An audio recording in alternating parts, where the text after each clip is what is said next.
Bismillahirrahmanirrahim. Assalamualaikum warahmatullahi wabarakatuh.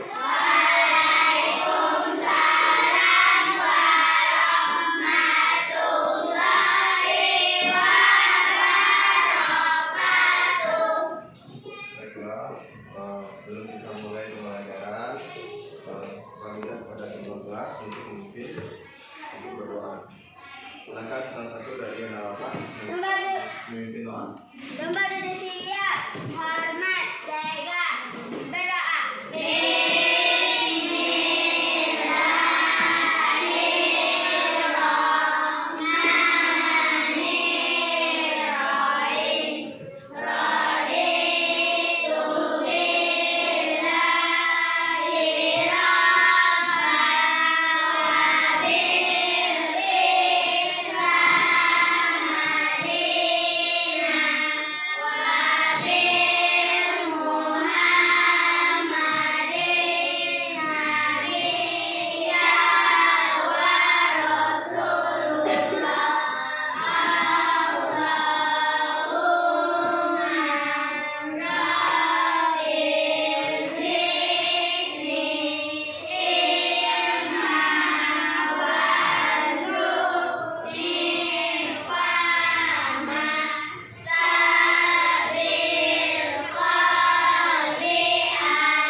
Baiklah, sebelum Bapak memulai pembelajaran pada hari ini, Bapak mau bertanya, apakah hadir semuanya? Hadir. Selanjutnya, Bapak akan memberikan sedikit motivasi untuk anak-anak Bapak, karena kebanyakan Bapak lihat anak-anak Bapak itu kalau belajar tidak sopan kepada guru, tidak memiliki adab yang baik. Kalau anak Bapak hanya menyampaikan materi saja, cukup 15 menit Bapak akan bisa untuk menyampaikan materi. Tapi dalam membentuk akhlak anak-anak Bapak ini memang butuh waktu lama, butuh kebiasaan dalam kehidupan kita. Karena kan banyak Bapak lihat, banyak yang tidak sopan kepada guru, banyak yang tidak mau berkata baik dengan guru. Kadang-kadang mengatur guru, ini yang susah nampaknya Bapak lihat. Bapak sebagai guru agama ini yang penting. Bagaimana membentuk akhlak yang baik untuk anak-anak Bapak. Kalau materi nanti cuma 15 menit Bapak jelaskan, anak Bapak pasti paham. Tapi dalam bentuk akhlak anak-anak Bapak ini karena ada penutupan kita Rasulullah SAW. Laqad kana lakum fi Rasulillah uswatun hasanah. Ini yang patut kita contoh dari Rasulullah. Dari titik inilah kita mampu untuk menerapkan akhlak yang baik. Ini motivasi. Yang kedua, ingatlah orang tua di rumah. Untuk apa kita disuruh oleh orang tua ke sekolah ini? Untuk apa? Belajar. Tapi apakah sudah sesuai dengan apa yang diharapkan orang tua? Coba tanya pada diri kita masing-masing. Apakah sudah sesuai? Ada yang bermain, ada yang tidak serius, ada yang cuma pergi sekolah ini cuma diam saja di sekolah, tidak mengerjakan PR dan lain sebagainya. Itu yang kita ingat. Karena apa itu disekolahkan oleh orang tua bekerja di rumah, banting pulang, memberikan kita uang. Untuk apa? Agar anaknya sukses, baik di dunia maupun di akhirat. Makanya anak Bapak harus rajin untuk belajar, apalagi untuk menuntut ilmu agama yang akan berguna bagi Bapak nanti. Jikalau sebagai anak-anak yang soleh yang akan mendoakan mereka ketika mereka sudah meninggal dunia. kita banggakan dengan prestasi kita. Ketika kita mendapatkan juara 1, mendapatkan prestasi yang lain, maka orang tua kita bangga, wah anak saya mendapatkan juara 1. Itu yang kita inginkan. Jangan sekali kita bermain-main lagi dalam belajar. Tunjukkan kalau kita bisa kepada orang tua kita. Itu penting. Mungkin hanya itu motivasi yang Bapak sampaikan. Semoga anak-anak Bapak ini bisa lebih baik ke depannya. Selanjutnya kita akan masuk pembelajaran pada hari pagi ini, yaitu tentang ya. Mari kita belajar Al-Quran surat At-Tin. Sebelumnya kita akan membaca surat At-Tin terlebih dahulu bersama-sama. Yuk. 1, 2, 3.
Apa tanya? Apakah sudah hafal semuanya? Benar. Nah, baik, kita akan masuk pada makna Quran surat At-Tin. Pertama itu surat At-Tin merupakan apa? Surat ya, surat At-Tin terdiri dari 8 ayat termasuk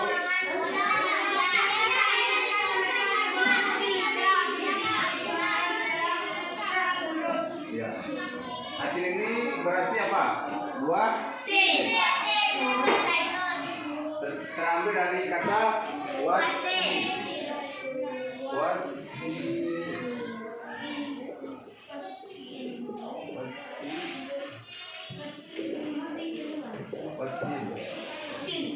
artinya buah tin.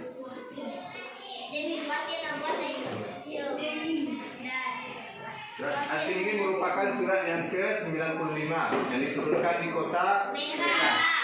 Kenapa diturunkan di Mekah? Karena surat ini diturunkan sebelum Nabi hijrah ke Madinah. Maka disebut dengan surat Makkiyah.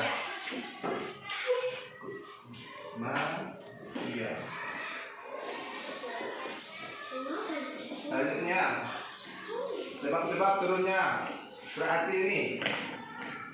Kenapa sebab turunnya atau sebab nuzulnya? Sebab turunkan.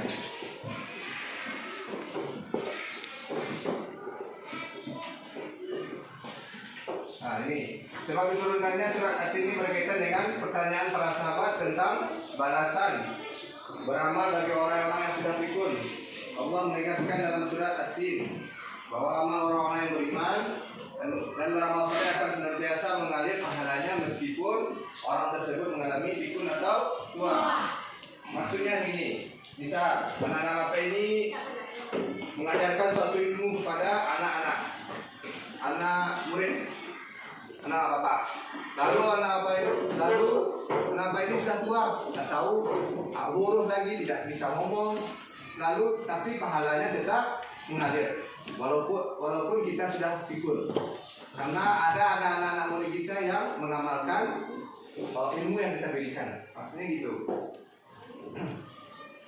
Selanjutnya kita akan bahas terjemahan surat Al-Jin. Yang pertama, Demi buatin dan buat zaitun. Wattin wa zaitun. Demi wattin dan buah zaitun. Selanjutnya, waturi sinin. Dan demi Gunung Sinai. Wa hadzal baladil amin. Selanjutnya, laqad khalaqnal insana fi ahsani taqwim.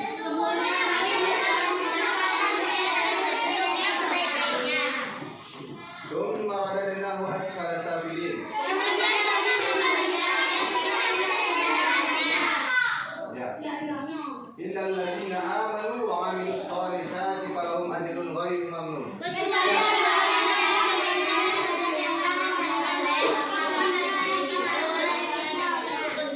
Bagaimana lo? Silakan baca. Baca ayat ke-6.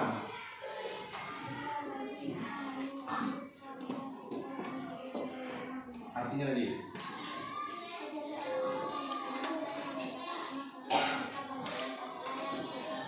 Ya. Selanjutnya, fama yukadzibuka ba'du biddin.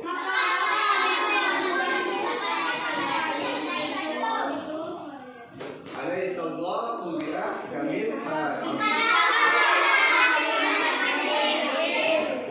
Itulah arti dari surat-surat Al-Jin. Selanjutnya kita akan masuk kepada isi kandungan. Isi kandungan ini adalah penjelasan dari ayat atau artinya. Pertama dari wattin wa zaitun. Dari buah tin dan buah zaitun. Pertama, tin adalah sejenis buah yang terdapat di Timur Tengah yang berguna untuk kesehatan. Banyak digunakan dalam untuk mengobati penyakit dan lain sebagainya. Termasuk juga itu buah zaitun. Salah satunya untuk melebatkan rambut dan lain sebagainya. Selanjutnya yang kedua, ya. Selanjutnya yang kedua, isi kandungannya itu waturi sinin. Dan demi Gunung Sinai. Gunung Sinai ini adalah tempat Nabi Musa menerima wahyu. Disebut dengan Jabal Musa. Selanjutnya ayat ketiga, wahadzal baladil amin. Ya, negeri yang aman itu negeri apa? Ya. Kenapa disebut negeri aman? Sebenarnya negeri aman itu ada dua. Ketika Dajjal turun nanti, negeri yang aman itu adalah Mekah dan Madinah. Lihat tuh, anak-anak apa yang niat untuk kuliah di Mekah? Kalau kuliah di Madinah, usahakanlah kuliah di Madinah karena ilmu agama itu lebih banyak di Mekah dan Madinah. Selanjutnya ayat keempat. Qad khalaqnal insana fi ahsani taqwim.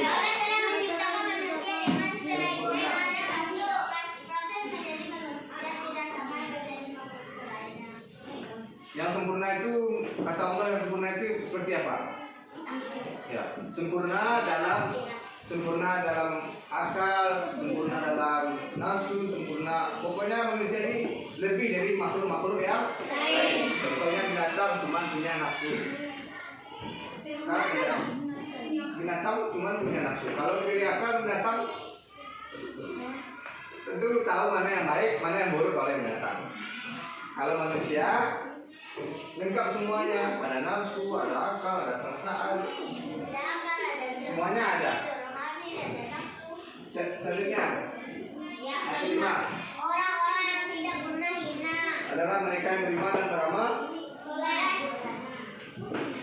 Orang-orang yang demikian akan selamat dari kehinaan dunia dan akhirat. Maksudnya adalah orang-orang yang menggunakan akal pikirannya. Mana yang baik dia gunakan, dan yang mana yang buruk dia tinggalkan. Ini orang-orang yang disebutkan oleh Allah yang bisa menggunakan akal pikiran dengan baik. Mereka tahu jika mereka melakukan ini maka mereka akan salah. Dan mereka melakukan ini mereka akan benar. Mereka menggunakan akal pikirannya. Selanjutnya ayat ke-6. Pada hari kiamat nanti ada hari pembalasan terhadap perbuatan manusia baik atau buruk. Maksudnya adalah amal yang kita buat di dunia pasti akan dibalas oleh Allah Subhanahu wa taala. Walaupun sebesar biji zarah. Misalnya Cindy melakukan hal buruk seperti maling atau mengambil uang teman tanpa sepengetahuan orang lain, tapi Allah Subhanahu wa taala melihatnya, maka akan dipertanggungjawabkan di akhirat. Contoh lain seperti ini teman melakukan mengambil sampah lalu membuangnya ke sampah, hal kebaikan pasti Allah akan balas. Yakinlah anak bapak, apapun yang anak bapak lakukan, baik itu yang baik ataupun yang buruk, pasti Allah akan balas sesuai dengan apa yang kita perbuat. Selanjutnya ayat ke-7. Allah yang mengetahui sebagus-bagus pencipta dan mengatur urusan. Tidak ada perbuatan walaupun sekecil atau yang dapat terlepas dari pengadilannya. Kan tadi menjelaskan, apapun yang kita buat, Allah tidak akan lupa atau tidak ingat. Pasti Allah akan ingat apa yang kita perbuat. Selanjutnya kita akan masuk bagaimana pengawalan berarti dalam kehidupan kita sehari-hari. Pertama itu kita bersyukur kepada Allah atas segala nikmat yang Allah berikan. Ini yang penting. Dalam kehidupan ini kita tidak akan lepas dari yang namanya nikmat Allah Subhanahu wa taala. Dari pagi tadi kita tidak akan bisa menghitung berapa banyak nikmat yang Allah berikan kepada kita. Yang kedua, beriman kepada Allah dan berbuat kebaikan. Ini juga penting bagi kita. Maka rajinlah anak bapak untuk berbuat kebaikan. Fastabiqul khairat, lomba-lomba dalam kebaikan. Selanjutnya mengimani adanya hari pembalasan. Ini juga termasuk rukun iman, yaitu pada hari akhir. 5. Yang kelima, hari pembalasan. Ini adalah nantinya kita akan dimintai pertanggungjawaban atas perbuatan yang kita buat. Bagaimana? Adakah ada pertanyaan dari Bapak yang belum paham untuk kita pada hari ini? Nanti ini ujian akan masuk. Maka yang pertama Bapak ingatkan lagi untuk Bapak untuk rajin belajar. Jangan lagi malas belajar walaupun pada masa ini adalah masa pandemi, kita harus rajin belajar. Tunjukkan kepada orang tua kita kalau kita bisa untuk mendapat juara, untuk mendapat prestasi pada orang tua. Mungkin yang lainnya itu materi kita pada hari ini. Silakan nanti buat latihan di rumah, pelajari di rumah, latihan-latihan yang ada di buku. Kita fokus pelajaran kita dengan menyimpulkan kembali kesimpulan dari pelajaran kita pada hari ini. Pertama tadi apa makna terakhir? Surat yang ke? Yang ke-95. Ya, Ini dari 8 ayat. 8 ayat. Turun di kota Mekah. Ya. Golongan surat Makkiyah. Ya. Makkiyah. Dua sih.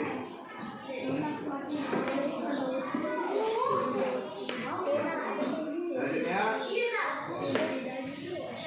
kandungannya apa?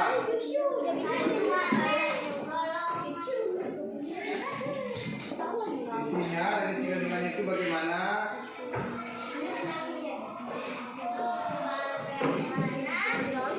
Kita harus menggunakan, ya, kita harus berbuat baik,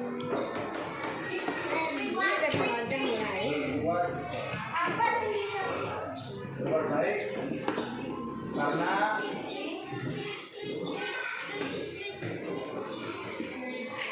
akan dibalas oleh Allah walaupun sekecil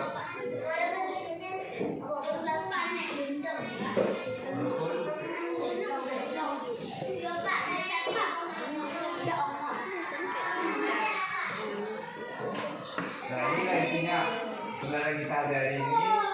Pertama itu berarti surat yang ke-95 ini ayat mengucapkan di Mekah artinya buah tin. Kalau untuk kandungan secara keseluruhan bagaimana kita harus berbuat baik karena Allah SWT walaupun sedikit apapun. Baiklah, kita tutup belajar kita dengan mengucapkan Alhamdulillah. Alhamdulillah. Kita dengan membacakan maaf kepada majelis. Subhanakallahumma wa bihamdika.